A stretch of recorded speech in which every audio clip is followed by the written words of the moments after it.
jeu, il faut leur laisser signer des accords aussi de leur côté. Voilà, c'est exactement ce qui permettra une vitalité à notre économie, c'est ce qui évitera de détruire de l'emploi dès qu'on a une récession comme on l'a connue en 2009. Donc vous partez du principe que c'est le code du travail qui crée en réalité du chômage.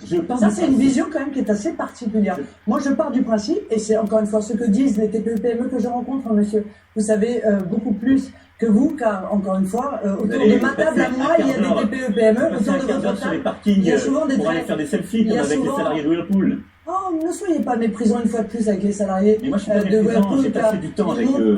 Ils m'ont très bien accueilli, car ils savent que le projet qui est le mien les défend, parce qu'ils savent ce qui les tue. C'est la politique que vous menez, c'est la politique de concurrence, encore une fois déloyale, c'est la politique qui fait que l'État stratège n'intervient pas et laisse encore une fois les gros manger les petits, laisse les entreprises partir chercher des travailleurs à bas coût, comme ça a été le cas, mais je leur propose de taxer les entreprises qui délocalisent. Elles ne délocaliseront plus, monsieur Macron, si elles n'ont pas de bénéfices, à aller dans un pays où les salaires sont très bas. Si elles sont taxées lorsqu'elles réimportent leurs produits, alors elles ne partiront plus, car elles n'auront pas d'intérêt financier à le faire. Ça, c'est la première chose. Deuxièmement, je veux mettre en place un fonds souverain.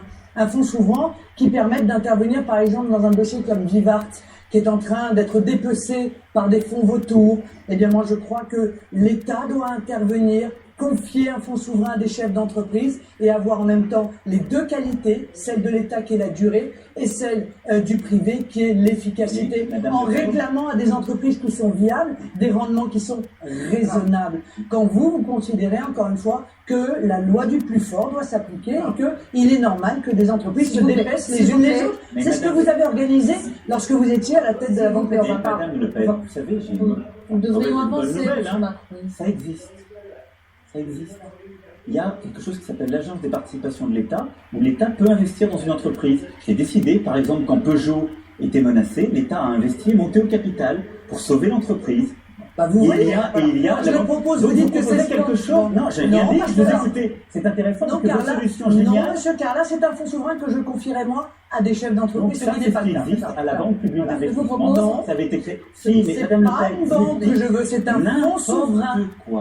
Mais n'importe quoi. Monsieur le fonds souverain. Ne jouez pas avec moi, ne jouez pas. Je ne joue pas malheureusement. Je vois que vous cherchez à jouer avec moi à l'élève et au professeur, mais en ce qui me concerne, ce n'est pas particulièrement mon truc. Mais moi non plus, vous savez, c'est triste. Le pays mérite mieux. Parce que dans le cas de Whirlpool, ce que vous proposez, c'est rien. Vous proposez d'abord, vous ne respectez pas les gens. Vous ne les respectez pas. Non, je répondrai sur le fond à ce sujet parce que moi j'ai entendu la colère. Moi j'ai passé des heures avec eux. Vous ne les respectez pas, vous êtes passé un quart d'heure sur le parking. J'ai passé ma campagne. Vous n'êtes même pas rentré de l'autre côté des barrières de l'entreprise. Là où vous êtes protégé des journalistes, c'est ça? Mais moi je suis rentré pour aller... Sans les journalistes. Des journalistes. Je suis allé au contact. Avec vos caméras personnelles. Je suis allé au contact, moi, des salariés. Parce que c'est ça, respecter les gens. Et pendant que vous faisiez, vous, votre numéro avec les caméras, moi j'étais avec les représentants des salariés. Parce que je les respecte. Et vous savez quoi? Ils ont bien compris que vous ne leur proposez rien. Ils ont bien compris que vous leur proposez rien. Le soir même. Mais oui, parce qu'ils sont en colère. Et moi, je prends cette part de colère. Je prends cette part de colère, Madame Le Pen. Moi, toute la campagne, mais vous ne leur proposez rien. J'ai mis la joué avec leur colère, Madame Le Pen. Et le soir, vous faites un communiqué en proposant quoi? La nationalisation de Whirlpool. On l'a mise sous protection par l'État, le temps de retrouver un repreneur. Les côtes. Certains ont essayé, que vous condamnez, ils ont eu des problèmes. C'est exactement l'erreur qu'a faite M. Hollande avec Florange. Et vous êtes allé les voir en leur disant, bah écoutez, la mondialisation, c'est comme ça, et c'est comme ça. Moi, je vais me battre pour la reprise du site industriel. Je leur ai dit, je vais me battre pour la reprise du site industriel. Parce que ça, c'est un vrai combat. Je vais me battre pour que vous ayez des supralégales. Parce que dans la négociation, vous n'êtes pas crédible sur ce sujet, M. Macron, ou pas? Je vais vous dire, je suis infiniment plus crédible que vous. Parce que je ne me nourris pas. C'est pas ce que disent les salariés de Whirlpool. Alors, attendez, on va avancer, on doit avancer. C'est pas ce que disent Madame les salariés. Je me battrai. Vous savez, j'ai eu des victoires, j'ai eu des échecs. Mais je me suis toujours battu. Mais des victoires, c'est des victoires pour protéger des emplois, c'est des victoires des emplois des entreprises. De sociétés qui s'achètent les unes les autres et qui dégraissent. Arc International, on l'a sauvé. Il y a des tas d'entreprises. Si vous voulez bien nous écouter 2 minutes, il y aura d'autres questions. Jamais, je n'ai fait ce que vous avez fait l'autre jour. C'est-à-dire aller profiter aller profiter de la défaveur. Ça, on aura l'occasion de revenir sur les questions que se posent les Français. Moi, jamais je suis de me planter dans une salle de commerce avec des responsables syndicaux. Moi, quand je vais voir les ouvriers, je vais voir les ouvriers. Madame Le Pen, on a compris. Je vais au milieu d'eux. Et moi aussi, je ne vais pas me planter dans une petite salle. On a compris. On a compris la grande différence qu'il y a entre vous et moi. On a compris. On n'a pas compris. On va pas passer 3 heures sur les On a décidé d'y aller parce que vous avez vu que j'ai été. Attendez, c'est inaudible. Alors, on va continuer. Il y aura d'autres occasions d'aborder les problèmes que se posent les Français, comme vous dites. Alors, on va aborder le sujet des impôts et du pouvoir d'achat. Alors, il y a beaucoup de Français qui expriment une sorte de ras-le-bol fiscal, ça va même Macron, ce que vous proposez, ce que vous comprenez, cette espèce d'impression de ras-le-bol, voilà, c'est tout. Ce que je propose, c'est de faire des économies pour pouvoir baisser les impôts des entreprises et des ménages. Parce qu'il faut d'abord être clair, si on ne fait pas d'économies, ça ne sert à rien de promettre aux gens qu'on va baisser les impôts. Ça, c'est une promesse qui ne tient pas. Je sais bien que c'est celle que vous faites, mais les gens ne sont pas bêtes. Donc l'État est aujourd'hui en déficit, ce qui n'est pas bon pour nous, l'État et l'ensemble des collectivités publiques. Donc moi je propose de faire sur le quinquennat 60 milliards d'économies pour pouvoir baisser nos déficits de 40 milliards et baisser de 10 milliards les impôts et les charges des entreprises, la baisse des charges, on a dit tout à l'heure, jusqu'à 2 SMIC et demi, 6 points de charge en moins, 10 points de charge en moins au niveau du SMIC pour les entreprises, et une baisse de l'impôt sur les sociétés de 33,3 à 25%. Et du côté de nos concitoyens, des ménages, je propose de supprimer la taxe d'habitation pour 80% de nos concitoyens. Ça correspond à 10 milliards d'euros. Voilà. Donc je baisse les impôts des entreprises pour 10 milliards, les impôts de nos concitoyens pour 10 milliards, et je fais 60 milliards d'économies. Voilà le projet budgétaire et fiscal qui est le mien. Si la croissance se porte mieux que ce que j'ai prévu, parce que je suis très prudent sur les années à venir, je ne fais jamais dépasser dans les hypothèses qui sont les miennes la croissance de 1,8%, j'espère qu'on pourra aller plus loin, alors je réaffecterai ce qu'on gagnera sur la baisse de l'impôt sur le revenu et donc sur les ménages. Madame Le Pen, vos propositions en matière de pouvoir d'achat, est-ce que le ras-le-bol fiscal, c'est quelque chose que vous avez ressenti sur le terrain? Là, pareil, aucune responsabilité. Je n'ai jamais été ministre, Madame Le Pen. Mais vous n'avez pas participé au grand choix économique. Alors, si vous considérez que... vous avez participé à un gouvernement qui a fait 35 milliards de taxes et d'impôts supplémentaires. Non, je n'étais pas au gouvernement. Non, mais d'accord, qui a fait 35 milliards de taxes et d'impôts supplémentaires pendant le quinquennat, mais c'est pas vous.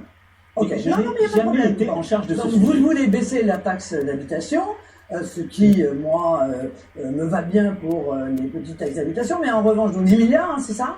Mais en revanche, vous voulez augmenter la CSG de 1,75 points, 20 milliards de plus pour les travailleurs, pour les retraités, qui vont voir peser sur eux. D'ailleurs, M. Pisani-Ferry, qui est un de vos conseillers, l'a dit clairement, 60% des retraités vont effectivement devoir payer plus. Madame Le Pen, c'est normal. Que les choses soient claires. Vos propositions et après les réponses d'Emmanuel Macron sur la CSG et les retraités. Non, oui, mais c'est faux. Puisque, qu'est-ce que je fais? Oui, d'accord. Je baisse d'un peu plus de 3 points les charges salariales de toutes celles et ceux qui travaillent. Pourquoi? Parce qu'aujourd'hui, quand vous avez votre feuille de paye, vous touchez votre salaire brut et vous avez ensuite vos cotisations salariales sur la maladie et sur le chômage. Je les supprime. Ça fait un peu plus de 3 points de charges salariales. Pourquoi? Parce que je veux aller au bout de ce système où l'assurance chômage doit être universelle. Parce que je veux que les artisans, que les commerçants, que les agriculteurs puissent toucher le chômage. Ils ne l'ont pas aujourd'hui, ça n'est pas juste. Et donc je finance le chômage par l'impôt. Donc je supprime pour tous les travailleurs leur cotisation sociale salariale et je le remplace par 1,7 point de CSG. Qu'est-ce que cela veut dire? Ça veut dire que toutes les personnes qui travaillent, artisans, indépendants, agriculteurs, entrepreneurs, commerçants, fonctionnaires, salariés, ils auront, je vais finir, un gain de pouvoir d'achat. Ils gagneront plus parce que cette hausse de CSG, elle est inférieure à la baisse de charges. Ils gagneront tous du pouvoir d'achat. Les 40% de retraités les plus modestes, qui ont un taux réduit de CSG, ne seront pas affectés par cette mesure. Ils n'auront rien. Et les 60% de retraités qui ont le taux normal auront, eux, une augmentation d'1,7 point de CSG. Eh bien, les plus aisés des plus aisés, je leur demanderai cet effort pour avoir un système plus intelligent pour leurs enfants et leurs petits-enfants, parce qu'il n'y a pas de finance magique, contrairement à ce que vous dites. Mais bientôt 4 minutes d'avance. Par contre, pour tous les autres, c'est très important, je prends ces 4 minutes parce que je veux que Marine Le Pen va devoir tous les autres retraités, eh bien, cette hausse, elle est compensée par la suppression de la taxe d'habitation pour eux. Et donc Marine Le Pen, la taxe d'habitation, que vous leur accordez de la main droite, et en réalité que vous reprenez de la main gauche par l'impôt. Mais comme vous êtes socialiste, vous allez nous dire, ça coûte rien, c'est l'État qui paye. Non, je ne vous dis justement pas ça, je rétablis la vérité. Quelles sont vos propositions, Marine Le Pen? Tout le monde gagne en pouvoir d'achat avec cette mesure, sauf les plus aisés des retraités. Alors, moi j'ai évidemment, et M. Macron me le reproche souvent d'ailleurs, effectivement des mesures extrêmement importantes pour le pouvoir d'achat, pour rendre l'argent aux Français, et notamment qui passe par la baisse de 10% des 3 premières tranches de l'impôt sur le revenu, qui passe par le rétablissement de la demi-part des veufs et veuves que les socialistes ont quand même maintenu, ce qui était assez ignoble, je trouve, parce qu'ils auraient pu faire un effort sur ce sujet-là, par la défiscalisation des heures supplémentaires pour rendre le pouvoir d'achat à ceux qui travaillent, par des mesures claires de primes de pouvoir d'achat pour les salaires et les retraites de moins de 1 500 € par mois, que je fais financer par une contribution sociale à l'importation et non pas par l'impôt, Monsieur Macron. Et puis une baisse du prix du gaz et de l'électricité de 5%, parce qu'aujourd'hui, il y a eu des hausses successives qui pèsent considérablement sur le budget des familles. Je revalorise les petites retraites parce que vous allez taper sur les retraités. Monsieur Macron. Mais vous savez, ils sont dans une situation pour beaucoup d'entre eux qui sont absolument dramatiques. Ils n'arrivent plus à boucler les fins de mois et ils continuent à voir toujours tomber sur eux des demandes d'efforts et des sacrifices supplémentaires. Vous avez indiqué que l'APL, on ne va pas, je vous cite, on ne va pas continuer indéfiniment à financer 20 millions de ménages par les APL en nourrissant l'inflation immobilière. Eh bien, si vous retirez les aides au logement, il y a toute une série de foyers que vous ne pourrez plus, qui ne pourront plus se loger. Eh bien, moi, je veux que notamment pour les jeunes, les moins de 27 ans, puissent voir leur aide au logement augmenter de 25%. Et puis, je vais penser aux familles, parce que vous n'y pensez pas beaucoup aux familles. Je vais penser aux familles par le rétablissement du quotient familial, puisqu'il a été baissé. Ce sont les socialistes, le gouvernement auquel vous avez participé, qui l'a baissé, et puis revenir à l'universalité des allocations familiales pour permettre aux familles à nouveau qui ont vu peser sur elles tout l'effort que le gouvernement auquel vous avez participé, Monsieur le ministre, eh bien, a fait peser sur leur budget, soit quel que soit le niveau de revenu des familles. Oui, c'est le principe de l'universalité. Voilà. Donc, vous voyez, moi, je suis la candidate du pouvoir d'achat. Vous, Monsieur Macron, vous êtes le candidat du pouvoir d'acheter la France, de la dépecer. Puisque dans votre société, ben oui, c'est important quand même de savoir quelle est la philosophie de votre projet. Dans votre société, tout est à vendre et tout est à acheter. Voilà. Les hommes sont à vendre et à acheter, les ventres sont à vendre et à acheter, comme d'ailleurs M. Berger, qui est un de vos soutiens, nous l'a expliqué. Vous ne voyez les rapports humains que par rapport à ce que ça rapporte, par rapport aux dividendes qu'on peut en tirer. Ça n'est pas du tout ma vision. Moi, je pense que le don, je pense que les efforts qui sont faits, par exemple, bénévoles par les bénévoles dans les associations, les aidants, 8 millions, auxquels je fais me tourner pour leur offrir un trimestre supplémentaire tous les 5 trimestres, parce que s'ils n'étaient pas là, les 8 millions d'aidants, eh bien, nous ne pourrions pas faire face aux coûts que cela représenterait. Tout ce monde associatif bénévole auquel on ne pense pas, et qui est un des éléments de notre identité française. Vous voyez, dans ma vision à moi, M. Macron, tout n'est pas à vendre et tout n'est pas acheté, tout ne fait pas l'objet d'un poids financier, d'une mesure financière, de statistiques financières. La France, c'est bien autre chose que ça. Mais vous avez raison. La France, c'est bien autre chose. C'est une civilisation ouverte avec des principes généreux, tout l'inverse de ce que vous portez. Ça n'est pas la xénophobie, ça n'est pas votre vision des familles, celle encore que votre père a il y a quelques jours, de manière indigne, ou celle que vous avez constamment menée au Parlement européen, comme dans les régions que vous avez cherché à diriger en proposant de supprimer les crédits au planning familial, etc. Ne parlez pas trop de la famille en ce qui vous concerne.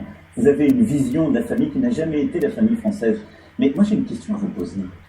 Comment vous financez tout ça, Madame Le Pen? Ah, mais je vais vous trouver des économies, monsieur Macron, tout de suite. Regardez, l'Union européenne, votre Union européenne, 9 milliards d'euros par an. Croyez-moi, ça finance énormément.